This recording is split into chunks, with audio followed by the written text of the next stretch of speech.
കച്ചവടത്തിന് പോയിട്ട് വൈകുന്നേരം തിരിച്ചു വരുമ്പോ എന്റെ മക്കളുടെയോ എന്റെയോ പള്ളയിലേക്ക് ഒരു ഹറാമിന്റെ അംശം കൊണ്ടുവരരുതേ ഭർത്താവേ. കഞ്ചാവ് വിൽപ്പനയിൽ പങ്കാളിയാവരുത്, ലഹരിയിൽ പങ്കാളിയാവരുത്, ലോട്ടറിയുടെ പൈസ എനിക്ക് വേണ്ട, ലോട്ടറി എടുത്തിട്ടുള്ള ആർഭാടം നമുക്ക് വേണ്ട. എടുത്തിട്ട് എന്ത് ചെയ്യാനാ പെങ്ങളെ?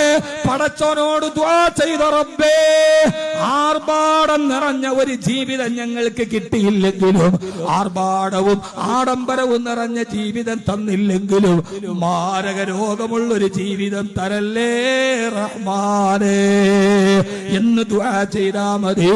അതുകൊണ്ട് ഹറാമ് സമ്പാദിക്കല്ലേ, ഞങ്ങൾക്ക് തരല്ലേ എന്ന് രാവിലെ ഭർത്താക്കന്മാരോട് പറയുന്ന ഭാര്യമാര് കുളത്തൂപ്പുഴയിലെ വീട്ടിലുണ്ടായാൽ ലഹരി നിർമ്മാർജ്ജനത്തിലേക്ക് നമ്മൾ ഒരു പടി കൂടി മുമ്പോട്ട് പോകും. ഇത് ഭർത്താവിന് പൈസ ഉണ്ടാക്കണം, ലോട്ടറി ആണെങ്കിലും വേണ്ടില്ല, കള്ള് വിട്ടിട്ടാണെങ്കിലും വേണ്ടില്ല, എനിക്ക് 10 പവന്റെ മാല വേണം, നമ്മുടെ മുറ്റത്തൊരു കാറ് വേണം, അവളുടെ വീട് പോലൊരു വീട് വേണം, നിങ്ങൾ എന്ത് ചെയ്താലും എനിക്ക് പ്രശ്നമില്ല എന്ന് നിർബന്ധിക്കുന്ന പെണ്ണുങ്ങളുമുണ്ട്. അല്ലാഹു നമ്മളെ കാത്തുരക്ഷിക്കട്ടെ. ഒരു പുരുഷന് ജീവിതത്തിൽ താങ്ങാൻ പറ്റാത്ത ഏറ്റവും വലിയ പരീക്ഷണം അത് ക്യാൻസർ അല്ല, അത് ബ്രെയിൻ ട്യൂമർ അല്ല, അത് കിഡ്നി തകരാറിലാവലല്ല.